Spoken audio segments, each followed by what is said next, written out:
Welcome to Diabetes Innovators, a special series from Diabetics Doing Things covering the 85th scientific sessions that were held in June 2025 in Chicago, Illinois. You're going to hear interviews from leaders of tech companies, people with diabetes, diabetes creators, researchers, and more on this podcast. If you want to learn more or hear more from this series, visit diabeticsdoingthings.com/diabetes innovators. Enjoy the episode.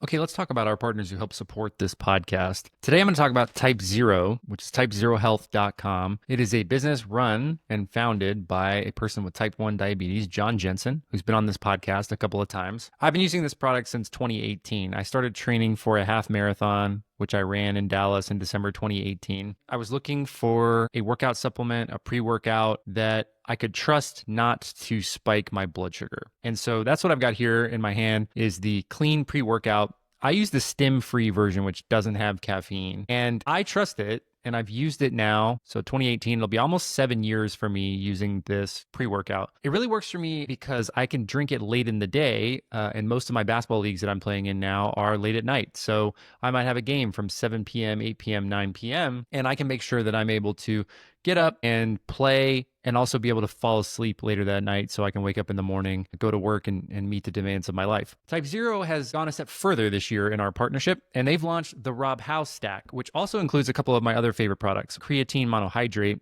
which I've been taking the past 2 years. And if you want to look up all of the good reasons you should be taking creatine, many scientists and performance coaches say if they could only take one supplement, creatine monohydrate would be the one that they chose. I agree, not only for the physical benefits, but also the mental focus and clarity. It's good for your brain. Do yourself a favor and add creatine monohydrate to your stack. Something I've also added is this clean hydration and electrolytes pack. I'll show you one of the little sticks. These are a lot smaller than some of the leading competitive brands because they just don't have as much salt in them.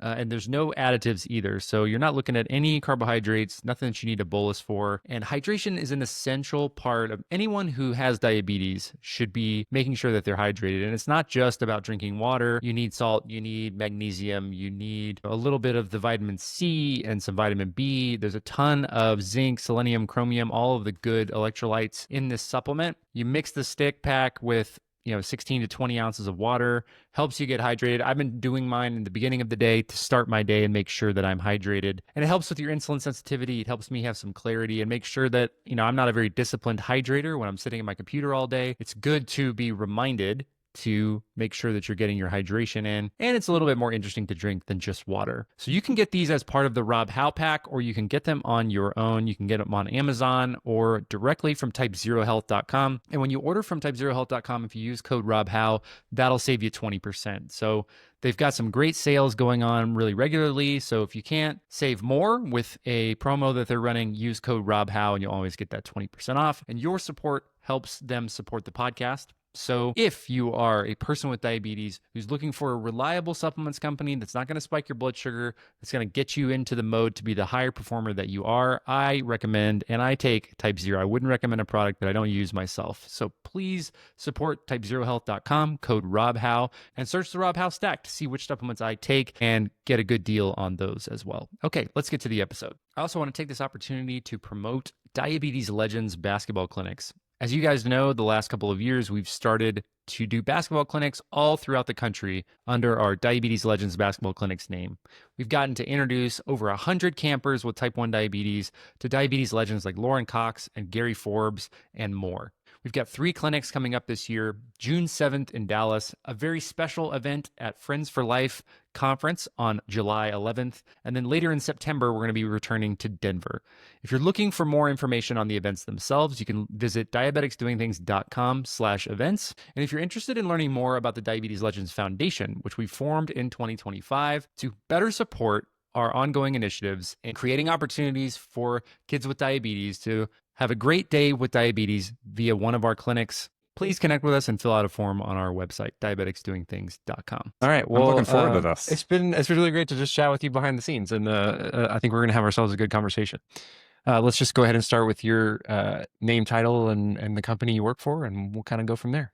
Great. Hey, Rob, it's a pleasure to be here. It's been a great weekend at ADA in 2025 here in Chicago. I'm Eric Benjamin, Chief Product and Customer Experience Officer for Insulet. I have the privilege of leading the teams that develop our products, bring them to market, and serve customers globally. Well, Eric, thank you so much for being here, and it's been great to chat with you as we get this interview set up. So let's get to it. We're here at the 85th ADA Scientific Sessions. The big news this week from Insulet is coming into the announcement of the integration of Dexcom G7 into the Omnipod 5 app for iPhone, which I know patients in our community were very excited about. What makes you excited about bringing this launch to market? The integration of G7 into our iOS app was a huge moment for Insulet last week. We were really proud to bring that to customers. The ability to have phone-controlled, pod-based, easy-to-use automated insulin delivery system, it's what we hear in the market. That's what customers want. They want to be able to put on a pod, have the peace of mind that it's delivering automated insulin delivery, and then have the freedom to be able to control that pod from their mobile phone. I saw an amazing post on social media describing it as a little bit of normalcy that somebody didn't know they needed. And, incredibly, the way that shows up, I just left a session before coming to meet you, Rob, where we showed some data that time in range actually went up for teenagers and young adults who used Omnipod 5 and used iOS. We don't know exactly why, but presumably because it's just that much easier to take care of diabetes. And that is our favorite kind of innovation, where the ease of use produces better outcomes and better quality of life.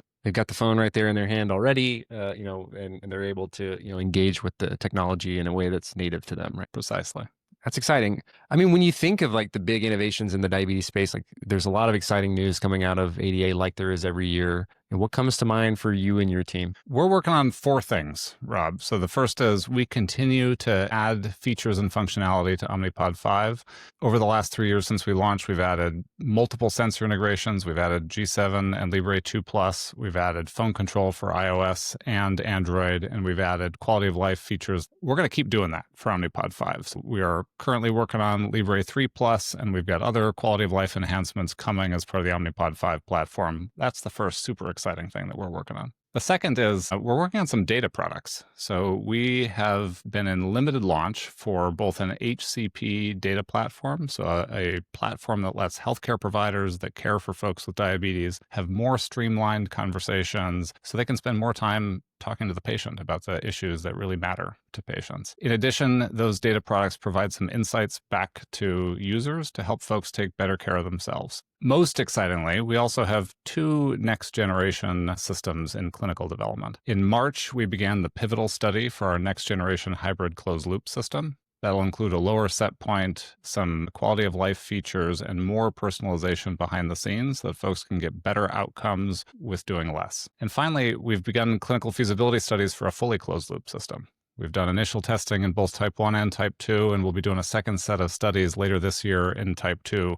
We are committed to getting to fully closed loop for everybody who lives with diabetes. And is that a bihormonal closed loop, or what does that look like? We're going to start with single hormone. So when we look at what's possible with today's insulins, we see a lot of opportunity to do true fully closed loop. So no inputs for insulin delivery into the system. We know we can do that for type 2 based on the feasibility data that we've seen. So we're going to start there, and then we're going to keep pushing the boundaries of technology as we strive towards fully closed loop for type 1 as well. I know we were talking about prior to recording that, the purpose of this is to give patients a little insight as to what goes behind the scenes. And so to me, as a person living with diabetes, to hear that, a person with type 2 on a fully closed loop system could, basically take all of the thinking out of it. That's a pretty exciting thought to consider. It's a really exciting thought to consider. One of the things that we think deeply about is how do we dramatically simplify diabetes, and how do we make the innovations that do dramatically simplify diabetes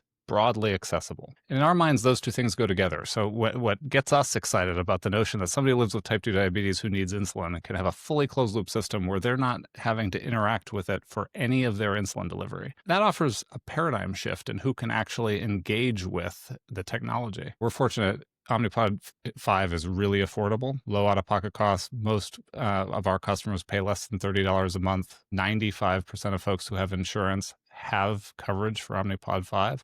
And we're constantly working to get that higher and higher because we want innovation like fully closed loop for everybody to be broadly available in the hands of people who live with diabetes. Yeah, I'm a recently converted LinkedIn guy. So I connected with you prior to the interview.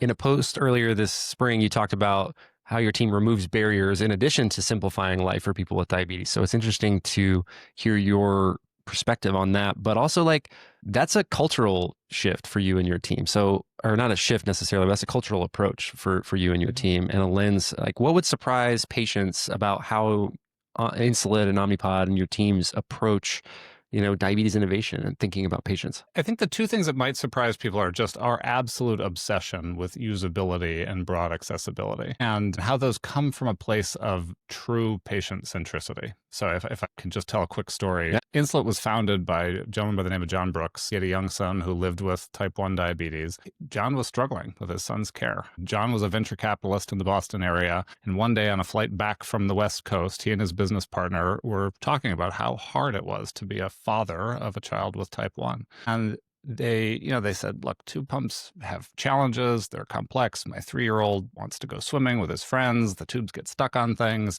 Injections are a pain. We don't want to be chasing our young son to give him injections. And literally on the back of a couple of airplane napkins, they sketched out what would become Omnipod, a fully disposable, waterproof, tubeless insulin delivery system where there were no injections and kids could be kids. That ethos of there has to be a better way to do this for people with diabetes is truly what fuels innovation at Insulet. And so when we think about bringing that into the present day, we do tens of designs of iterations of features like activity mode in Omnipod 5, getting it to where you just set time. And when it's over, you don't have to put yourself back into automated mode. You just go back because it's one tiny decision that we didn't want people to think about. Similarly, in how we designed the core automation experience, we wanted maximum understandability of what influenced insulin delivery, which is why the system adjusts insulin just on the basis of learned TDI, no user input, and target. Because what we want folks to be thinking about is where do I want my target glucose to be? That sort of obsession with usability turns out to take a lot of work. So we are fortunate to have tons of passionate people who are willing to do that in iteration to deliver that simplicity for customers. Thank you for telling that story. I didn't know like the inception story behind Omnipod. It's always interesting, as an entrepreneur, people who see a problem in the world and, dare to try to change it. And also that entrepreneurial culture is difficult to scale. And so it's cool to see that you guys are exploring multiple ways to approach new problems and innovation, and that sort of back of the napkin sketches still, that ethos sort of still remains at the company. Is that how the teams operate at scale? And what's it like working on product and customer experience within a group like that? It's a blast. I'll maybe tell one more story that just sort of illustrates, how that all comes to life. When we were doing the early development of Omnipod 5, there were a lot of skeptics that we could get the algorithm onto the pod. It is an extraordinary amount of software that has to be on a tiny electronics footprint. Look, it's more than you might get in a watch you buy at Disneyland from an electronics footprint, but it's a lot less than any of our modern day electronics because it's a 3-day disposable. And so, there was sort of real debate about, did we have to put the algorithm, the AID decision making, on the controller? And had we done that, the implication was people were going to have their controllers with them all the time. And, it's an overstatement to say we had a war among our engineers about which of these was going to be the better approach. We spent probably 6 months prototyping both of them before we could convince ourselves, we have to do the harder thing here because people are going to leave their controllers behind. Kids are going to go out on their own and they need to be in AID between the pod and the sensor that they're wearing. And so that notion that we're going to continue pushing the boundaries and doing the hard thing that's better for patients is very much a part of our culture. It makes it actually a pretty fun place to be. It's a blast, candidly, to solve hard problems that have enormous impact on people's lives. And the feedback that we hear most when people join Insulet is two things. We are a authentically mission-driven organization to our core. And you walk through the hallways, you see photos of of podders whose lives we've changed. All of our marketing materials are people who really use the product. They want to share their story. And that is who we are as Insulet. And the second thing is we work hard to improve the lives of people with diabetes because there is just still a massive amount to do to deliver the innovation that people with diabetes deserve. I really like the story you shared about solving for diabetes in real life, because even like today leading up to this interview, things change and you got to be able to pivot and move and live your life. And, a pod maybe will fail, or you may forget supplies, or you may, have a stressful situation that you weren't prepared for, and you're therapy has to work for you in those moments too. Yeah, and actually, that brings up another point of just how hard we work on quality and reliability. We were talking before the interview about just various moments of scale in our journey, and today we make tens of millions of high-quality pods a year. We are